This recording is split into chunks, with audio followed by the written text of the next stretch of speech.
नमस्कार। आज के इस एक्सप्लेनर में हम एक ऐसी स्थिति की बात करने वाले हैं जिसने अप्रैल 2026 में ही पूरे देश के पसीने छुटा दिए। हम इस समय से पहले आई भीषण हीट वेव का पूरा विश्लेषण करेंगे।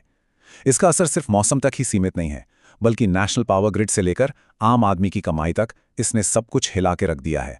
तो आइए समझते हैं इस पूरे रिपल इफेक्ट को। अब जरा इस एक नंबर पर गौर कीजिए, 256 गीगावाट्स। ये कोई छोटा मोटा आंकड़ा नहीं है। ये हमारे देश की बिजली की मांग का अब तक का सबसे ऊंचा स्तर है, जो इस एक्सट्रीम गर्मी की वजह से अचानक इतना ऊपर चला गया। एक ऐसी डिमांड जिसने सारे पिछले रिकॉर्ड्स तोड़ दिए। तो इस चर्चा में हम क्या क्या कवर करेंगे? पहला, इस समय से पहले आई हीट वेव का हाल। दूसरा, हमारे पावर ग्रिड पर इसका भयंकर दबाव। तीसरा, आम श्रमिकों पर इसका आर्थिक असर। और आखिर में, इस गर्मी से निपटने के कुछ प्रैक्टिकल तरीके। चलिए सबसे पहले बात करते हैं इस तपती हुई सच्चाई की, यानी हमारी 2026 की अर्ली हीट वेव की। आमतौर पर जो गर्मी हमें समर के पीक में देखने को मिलती है, उसने हफ्तों पहले ही पूरे देश को अपनी लपट में ले लिया है। 47.6 डिग्री सेल्सियस। सोचिए, ये चौंकाने वाला तापमान उत्तर प्रदेश के बांदा में रिकॉर्ड किया गया और राजधानी दिल्ली में भी सफदरजंग बेस स्टेशन पर पारा 42.8 डिग्री तक पहुंच गया। ये कोई आम गर्मी नहीं है, ये सच में झुलसा देने वाली खतरनाक हालत है। खतरा कितना व्यापक है, इसका अंदाजा इंडिया मेट्रोलॉजिकल डिपार्टमेंट यानी आईएमडी की इन चेतावनियों से साफ लगाया जा सकता है। विदर्भा, राजस्थान और ओडिशा जैसे इलाकों में सीधे रेड अलर्ट्स यानी टेक एक्शन की वार्निंग जारी कर दी गई थी। ये दर्शाता है कि हालात वाकई बेकाबू हो रहे थे। लेकिन एक हीट वेव आखिर होती क्या है? टेक्निकली बोले तो ये लेबल तभी लगता है जब तापमान 40 डिग्री या उससे ऊपर हो, और सबसे ज़रूरी बात, वो नॉर्मल हिस्टोरिकल टेम्परेचर से लगभग 4.5 से 6 डिग्री तक ज़्यादा हो। तो ये बात क्लियर है कि ये बस थोड़ी ज़्यादा गर्मी नहीं है, ये हिस्टोरिकल नॉर्म्स से बहुत आगे की बात है। अब आते हैं अपने दूसरे पॉइंट पर। इस मौसम का हमारे पावर ग्रिड पर क्या असर हो रहा है? इस लपेट ने हमारे इंफ्रास्ट्रक्चर को किस तरह स्ट्रेस टेस्ट किया है, चलिए देखते हैं। अब देखिए, गर्मी बढ़ेगी तो एसी और पंखे तो चलेंगे ही। मई 2024 का जो हाईएस्ट रिकॉर्ड 250 जीडब्ल्यू था, वो लेट अप्रैल 2026 आते आते ही 256 जीडब्ल्यू पर पहुंचकर टूट गया। और चिंता वाली बात क्या है?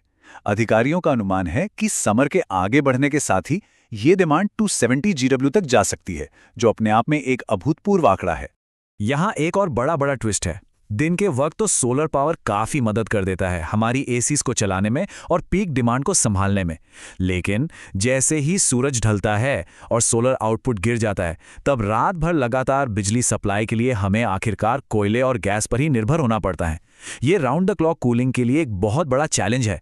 अब इंफ्रास्ट्रक्चर से आगे बढ़ते हैं और इस चर्चा के तीसरे पहलू पर आते हैं, जो सीधा आम इंसान से जुड़ा है, यानी इस भयंकर गर्मी का वर्कर्स पर पड़ने वाला माइक्रो इकोनॉमिक असर। देश की वर्कफोर्स का एक बहुत बड़ा हिस्सा, करीब 82% इनफॉर्मल सेक्टर में आता है। इसमें ठेले वाले, रिक्शा चलाने वाले और सड़क किनारे या खुले में काम करने वाले लोग शामिल हैं। इनके पास एसी या इंडोर कूलिंग की अय्याशी नहीं होती, इसलिए इस एक्सट्रीम मौसम की सबसे बुरी मार भी इन्हीं पर पड़ती है। एनवायरनमेंट फॉर डेवलपमेंट की एक अहम स्टडी के मुताबिक, जब गर्मी और हवा में नमी, जिसे हम वेट बल्ब टेम्परेचर कहते हैं, एक साथ बढ़ती है, तो इसका डायरेक्ट असर इन वर्कर्स की कमाई पर होता है। वेट बल्ब टेम्परेचर में सिर्फ 1 डिग्री का इजाफा होने पर ही इनकी रोजाना आय में सीधे 19% की गिरावट आ जाती है। सोचिए, 6% तो सिर्फ 1 डिग्री बढ़ने पर है। मतलब जब हीट वेव अपने सबसे खतरनाक दिनों में होती है, तो एक वल्नरेबल मजदूर अपनी कुल आमदनी का लगभग 40% तक खो सकता है। ये कोई छोटा नुकसान नहीं है, ये किसी के घर के खर्चों पर पड़ने वाला एक डेवास्टेटिंग असर है।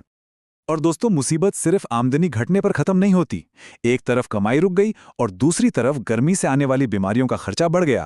तापमान में हर 1 डिग्री के बढ़ने के साथ मेडिकल एक्सपेंसेस में 14% की वृद्धि होती है, और प्रॉपरली क्लासिफाइड हीट वेव वाले दिनों में तो इन खर्चों में 25% का अचानक उछाल आता है। ये बिल्कुल दोहरी मार की तरह काम करता है। खैर, चैलेंजेस को तो हमने समझ लिया। अब बढ़ते हैं आखिरी हिस्से की तरफ। सोल्यूशन क्या है? नीतियों से लेकर जमीनी हकीकत तक इस गर्मी से निपटने के लिए क्या कदम उठाए जा रहे हैं? हाल ही में एक बहुत बड़ा और पॉजिटिव पॉलिसी शिफ्ट देखने को मिला है। काफ़ी रिसर्च और डायलॉग्स के बाद भारत सरकार ने अब ऑफिशियली हीट को एक हैज़र्ड यानी एक आपदा का दर्जा दे दिया है। इस एक बड़े कदम ने देश भर में गर्मी से बचाव के प्रोग्राम्स के लिए बड़े नेशनल फाइनेंस कमीशन फंड्स के दरवाजे खोल दिए हैं। अब सवाल है, ज़मीन पर क्या किया जा सकता है? रिसर्चर्स ने कुछ बहुत ही प्रैक्टिकल, सस्ते और आसानी से स्केल होने वाले तरीके सुझाए हैं, जैसे कि छतों पर कूल रूफ पेंट लगाना, एग्रो बायो पैनल्स का इस्तेमाल करके दीवारों को इंसुलेट करना, बेहतर क्रॉस वेंटिलेशन लाना और कूलर्स के साथ नाइट शेल्टर्स को आगे बढ़ाना। ये आसान तरीके हमारी अर्बन बस्तियों में गर्मी से बचने की क्षमता को काफ़ी हद तक सुधार सकते हैं। तो इस पूरे एक्सप्लेनर के बाद जाते जाते एक बहुत बड़ा सवाल बचता है। जैसे जैसे गर्मियां अपने पीक पर आएंगी और तापमान नए रिकॉर्ड तोड़ेगा, क्या हमारा इंफ्रास्ट्रक्चर और हमारी इकोनॉमी इस बदलते और आग उगलते मौसम के हिसाब से खुद को ढालने के लिए सच में तैयार हैं? ये जानकारी हमें इस लॉन्ग टर्म रेडीनेस पर गौर करने को मजबूर करती है। आज की इस चर्चा में बस इतना ही। इस अनुमान और आंकड़ों से आपको काफ़ी मदद मिली होगी। इस एक्सप्लेनर को सुनने के लिए धन्यवाद।